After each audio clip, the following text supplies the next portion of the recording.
전화벨 너머의 목소리. 잠들지 못하는 밤. 깊은 밤 2시 서울 강북구의 오래된 아파트 단지가 고요에 잠겨 있습니다.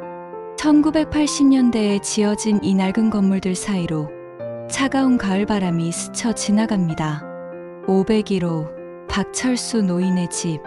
거실 한 구석에는 20년 가까이 사용하지 않은 검은 전화기가 놓여 있습니다. 플라스틱이 누렇게 변색된 그 전화기는 마치 시간이 멈춘 듯 조용히 자리를 지키고 있었죠. 박 노인은 침대에서 뒤척이고 있었습니다. 70이 넘은 나이, 잠이 쉽게 오지 않는 것이 일상이 되어버렸습니다. 옆에서는 아내 윤순자 여사가 깊은 잠에 빠져 있습니다. 그때였습니다. 따르르르르. 거실에서 전화벨이 울리기 시작했습니다. 박 노인은 눈을 번쩍 떴습니다. 이상하다.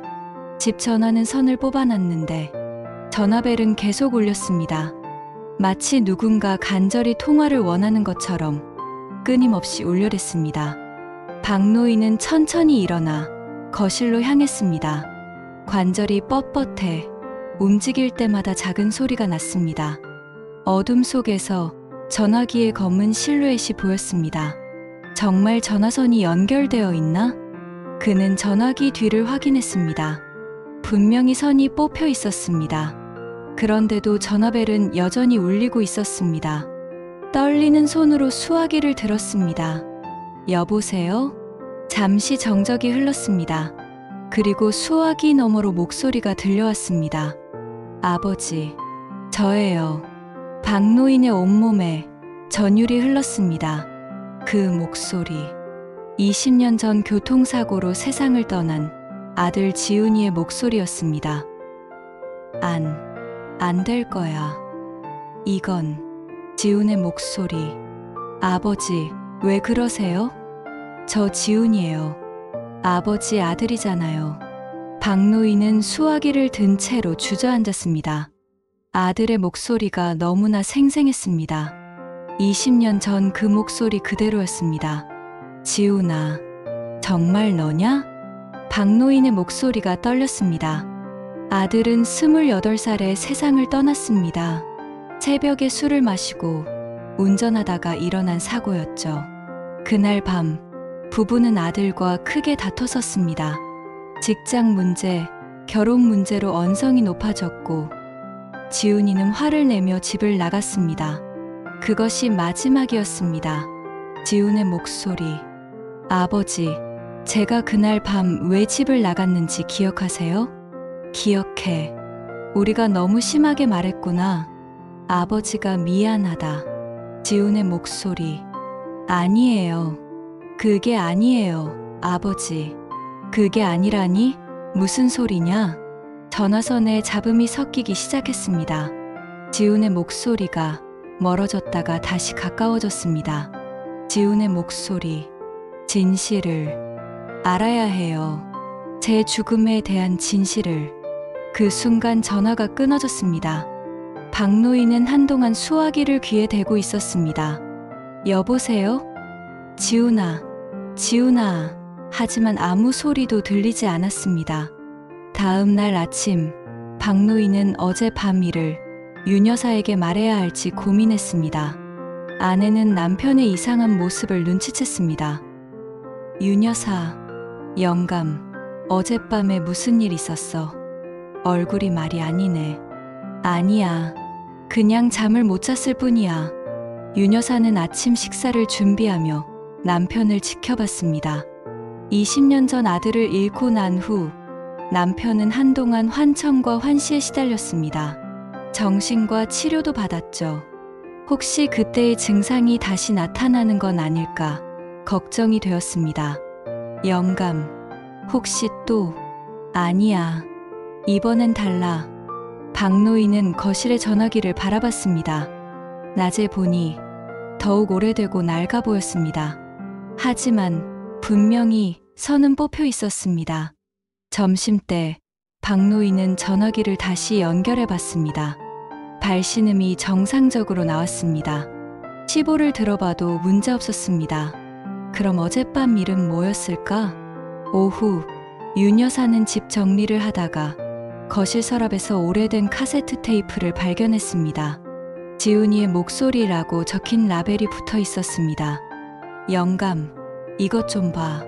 박노인이 다가왔습니다. 그 테이프는 지훈이가 군대에 있을 때 녹음해서 보낸 것이었습니다. 20년도 넘은 일이었죠. 이런 게 아직 있었구나. 부부는 오래된 카세트 플레이어를 찾아서 테이프를 재생했습니다. 아버지, 어머니 안녕하세요? 군대에서 지훈이가 안부 전해드려요. 부대 생활은 힘들지만 잘 지내고 있으니까 걱정 마세요. 20대 초반 지훈이의 목소리가 흘러나왔습니다. 어젯밤 전화로 들었던 목소리와는 조금 달랐습니다. 더 어리고 더 밝았습니다. 윤 여사의 눈에 눈물이 맺혔습니다. 그 애의 목소리 참 오랜만이네. 그때 박노인은 이상한 점을 발견했습니다.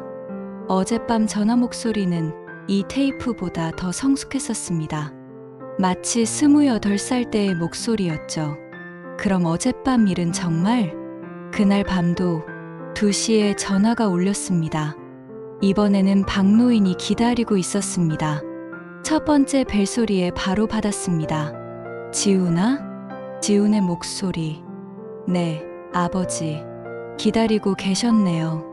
너 정말 지훈이 맞니? 증명해봐. 지훈의 목소리. 제가 초등학교 2학년 때 키우던 강아지 이름이 뽀삐였어요. 중학교 때는 축구부였고 고등학교 때는 혜진이라는 여자친구가 있었죠. 대학교는 경영학과였고 박노인은 숨이 막혔습니다. 아무도 모르는 세세한 것들까지 정확했습니다. 지훈아, 정말 너구나. 그런데 왜? 지훈의 목소리. 아버지, 제 죽음에 대해 알아야 할 것이 있어요. 무슨 소리냐? 지훈의 목소리. 그날 밤, 저는 술을 마시지 않았어요. 박노인은 깜짝 놀랐습니다. 경찰 조사에서는 음주운전 사고로 결론이 났었습니다. 무슨, 그럼 경찰 조사는? 지훈의 목소리. 잘못된 거예요. 아버지가 진실을 찾아야 해요. 다음 날, 박노인은 20년 전 사건 자료를 찾아보기 시작했습니다. 당시 경찰서에 문의하고 담당 형사를 찾아가기도 했습니다. 늙은 형사는 기억을 더듬으며 말했습니다. 그때 그 사건. 확실히 음주 측정에서 알코올이 검출됐는데요. 혹시 다른 가능성은 없었나요? 글쎄요. 사실 조금 이상한 점은 있었어요. 사고 현장에 제3자의 흔적이 있었거든요. 하지만 음주운전으로 결론 나면서 더 이상 조사하지 않았죠. 박노인은 사고 현장도 다시 찾아갔습니다. 지금은 도로가 확장되어 당시와는 많이 달라졌지만 여전히 커브 길이 위험해 보였습니다. 근처 상가 사장님들에게 물어봤습니다. 20년 전을 기억하는 사람은 많지 않았지만 한 분이 기억을 떠올렸습니다. 아, 그날 밤. 사고 전에 젊은 남자 둘이 실랑이 하는 걸 봤어요.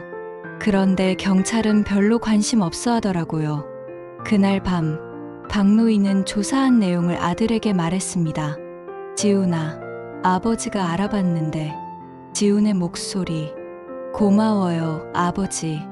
이제 조금씩 진실에 가까워지고 있어요.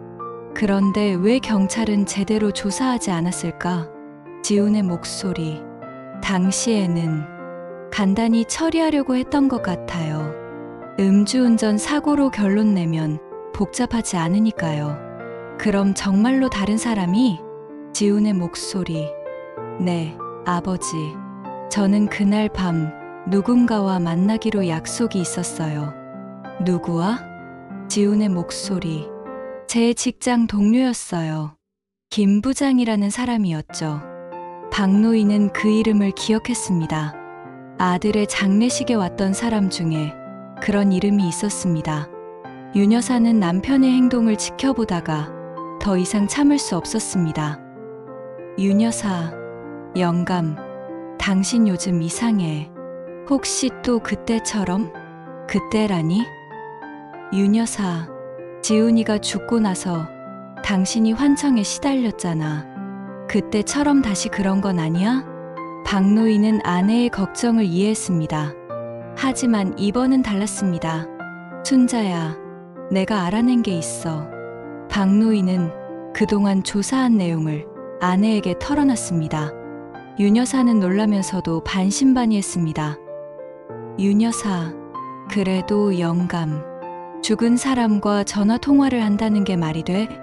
나도 믿기 어려워. 하지만 지훈이가 말하는 모든 게 맞아떨어져. 그때 윤 여사가 조심스럽게 말했습니다. 윤 여사, 사실은 나도 가끔 그 애 목소리를 들어. 특히 밤에 잠들기 전에 부부는 서로를 바라봤습니다. 혼자만의 경험이 아니었던 것입니다. 박노인은 지훈이의 옛 직장을 찾아갔습니다. 회사는 여전히 있었지만 많은 사람들이 바뀌어 있었습니다. 인사과에서 김 부장의 연락처를 알아냈습니다. 지금은 다른 회사에서 임원으로 일하고 있었습니다. 전화를 걸었습니다. 김 부장님, 저는 고 박지훈의 아버지입니다. 아, 지훈이 아버님이시군요. 갑자기 웬일이세요? 한번 뵙고 싶은데요. 지훈이 일로. 김 부장은 잠시 머뭇거리더니 약속을 잡았습니다. 카페에서 만난 김 부장은 여전히 잘 나가는 직장인의 모습이었습니다. 하지만 표정이 어딘가 불편해 보였습니다. 지훈이 얘기를 왜 갑자기? 부장님, 그날 밤 지훈이와 만나기로 하셨다죠? 김 부장의 얼굴이 굳어졌습니다. 그건 어떻게? 김 부장은 한참을 고민하더니 입을 열었습니다. 사실 그날 밤 지훈이와 만났습니다. 왜 경찰에게 말하지 않으셨나요? 그게 복잡한 사정이 있었어요. 김 부장은 20년 전 그날 밤의 이야기를 들려주었습니다. 당시 회사에서 횡령 사건이 있었고 지훈이가 그것을 알게 되었다는 것입니다. 지훈이가 저를 만나자고 했어요. 그 일을 고발하겠다고. 그래서 저도 연루되어 있었거든요. 그래서 만류하려고 했죠. 그런데 지훈이가 고집을 부렸어요. 박노인은 숨이 막혔습니다. 그래서 어떻게 됐습니까? 다투다가 지훈이가 화를 내며 차를 몰고 떠났어요. 그게 마지막이었습니다. 음주는요? 경찰 조사에서는 김 부장이 고개를 숙였습니다. 그건 제가 조작했어요. 사고 현장에 술병을 놓고 지훈이 입에도 술을 부었죠. 박노인은 의자에서 일어날 수 없었습니다. 20년간 믿어왔던 모든 것이 거짓이었던 것입니다. 집으로 돌아온 박노인은 윤 여사에게 모든 것을 말했습니다. 아내도 충격을 받았습니다. 윤 여사, 그럼 우리 지훈이는 잘못이 없었다는 거네? 그래, 오히려 올바른 일을 하려다가 부부는 서로 붙들고 울었습니다. 20년간 아들을 원망했던 마음, 술을 마시고 운전한 것에 대한 분노, 모든 것이 잘못된 것이었습니다. 그날 밤 전화가 울렸습니다. 지훈의 목소리. 아버지, 이제 진실을 아시는군요. 지훈아, 아버지가 미안하다. 20년간 너를 잘못 생각했어. 지훈의 목소리. 괜찮아요, 아버지. 저는 아버지를 원망한 적 없어요. 정말이니? 지훈의 목소리. 네, 오히려 제가 그날 아버지와 어머니께 화를 낸 것이 미안해요. 박노인은 김 부장을 고발했습니다. 20년이 지났지만 증거 조작과 증거인멸 혐의로 법적 처벌을 받게 되었습니다. 언론에서도 이 사건에 관심을 보였습니다. 20년 만에 밝혀진 진실, 아버지의 끈질긴 추적 같은 제목의 기사들이 나왔습니다. 하지만 박노인에게는 법적 처벌보다 더 중요한 것이 있었습니다. 아들의 명예회복이었죠. 지훈이의 묘비에는 새로운 글귀가 새겨졌습니다. 정의를 위해 싸우다 간 아들 박지훈. 그날도 밤에 전화가 왔습니다. 지훈의 목소리. 아버지, 고마워요. 이제 저는 편히 쉴 수 있을 것 같아요. 지훈아, 앞으로도 계속 아버지와 통화할 수 있니? 지훈의 목소리. 글쎄요. 이제 제가 해야 할 일은 끝난 것 같아요. 박노인의 가슴이 먹먹했습니다. 며칠 후 전화벨이 울렸습니다. 하지만 이번에는 소리가 다른 것 같았습니다. 더 멀고 더 흐렸습니다. 지훈아? 지훈의 목소리. 아버지, 이게 마지막일 것 같아요. 왜? 아직 할 말이 많은데. 지훈의 목소리. 이제 저는 떠나야 해요. 진짜로 떠나야 해요. 지훈아, 아버지는 어떻게 살아가냐? 지훈의 목소리. 행복하게 사세요. 아버지와 어머니 모두요. 저는 항상 마음속에 있을 거예요. 지훈아. 지훈의 목소리. 사랑해요, 아버지. 어머니도 사랑한다고 전해주세요. 그리고 전화가 끊어졌습니다. 박노인은 한참 동안 수화기를 들고 있었습니다. 다시는 그 목소리를 들을 수 없을 것 같은 예감이 들었습니다. 그 이후로 전화는 더 이상 오지 않았습니다. 박노인은 며칠간 기다려봤지만 소용없었습니다. 하지만 이상하게도 마음이 편해졌습니다. 20년간 가슴에 묻어둔 죄책감과 분노가 사라진 것 같았습니다. 윤 여사도 달라졌습니다. 오랫동안 잃었던 웃음을 되찾았습니다. 윤 여사, 영감, 그래도 다행이야. 우리 지훈이가 착한 아이였다는 걸 알게 돼서. 그래, 오히려 우리가 자랑스러워해야 할 아들이었어. 부부는 지훈이의 사진을 거실 중앙에 걸었습니다. 더 이상 숨길 이유가 없었기 때문입니다. 몇 달 후 박노인은 자원봉사를 시작했습니다. 교통사고 유가족을 돕는 일이었습니다. 자신의 경험을 바탕으로 다른 가족들을 위로하고 도왔습니다. 진실을 포기하지 마세요. 언젠가는 밝혀질 날이 올 거예요. 박노인의 이야기를 들은 사람들은 희망을 얻었습니다. 윤 여사는 지역 복지관에서 어르신들을 위한 반찬 배달 봉사를 시작했습니다. 우리도 이제 남을 도울 때가 된 것 같아. 부부는 새로운 삶을 시작했습니다. 아들의 죽음이 헛되지 않았다는 것을 알게 된 후로 오히려 더 의미 있는 삶을 살고 싶어졌습니다. 1년 후 박노인은 지훈이의 기일에 묘소를 찾았습니다. 새로 만든 묘비 앞에서 꽃을 놓고 말했습니다. 지훈아, 아버지가 내가 하려던 일을 이어가고 있어. 부정과 거짓에 맞서 싸우는 사람들을 돕고 있단다. 바람이 살며시 불어왔습니다. 마치 아들이 대답하는 것 같았습니다. 집으로 돌아오는 길, 박노인은 문득 궁금해졌습니다. 그 전화들이 정말 아들이었을까? 아니면 자신의 간절한 마음이 만들어낸 환상이었을까? 하지만 이제는 그것이 중요하지 않았습니다. 진실이든 환상이든 그 목소리는 아버지에게 용기를 주었고 진실을 찾게 해주었습니다. 집에 도착해서 거실을 보니 그 오래된 전화기가 여전히 자리를 지키고 있었습니다. 박노인은 전화기를 쓰다듬으며 미소 지었습니다. 고마웠다, 지훈아. 그 순간 바람에 의해 창문이 살짝 열렸습니다. 그리고 어디선가 아주 작은 목소리가 들려오는 것 같았습니다. 아버지도 고마웠어요. 박노인은 귀를 기울였지만 이제는 바람 소리만 들릴 뿐이었습니다. 하지만 그는 알고 있었습니다. 아들이 정말로 어디선가 자신을 지켜보고 있다는 것을.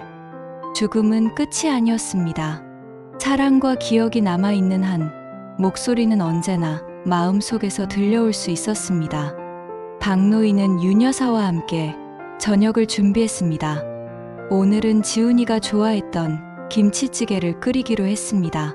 거실에서는 오래된 전화기가 조용히 자리를 지키고 있었습니다. 더 이상 울리지 않지만 여전히 중요한 의미를 가진 채로 말이죠. 마음속 깊은 곳에서 아들의 목소리가 들려오는 것 같았습니다. 잘 살아요, 아버지. 어머니도요. 저는 항상 여기 있어요. 어떤 사랑은 죽음으로도 끊어지지 않습니다. 어떤 목소리는 시간이 흘러도 마음속에서 계속 울려 퍼집니다.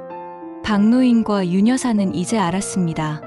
아들은 정말로 떠난 것이 아니라 다른 방식으로 항상 곁에 있다는 것을, 그리고 그들의 사랑 또한 영원히 이어진다는 것을. 전화벨 너머의 목소리는 이제 들리지 않습니다. 하지만 마음속 깊은 곳에서는 여전히 그 목소리가 살아 있습니다.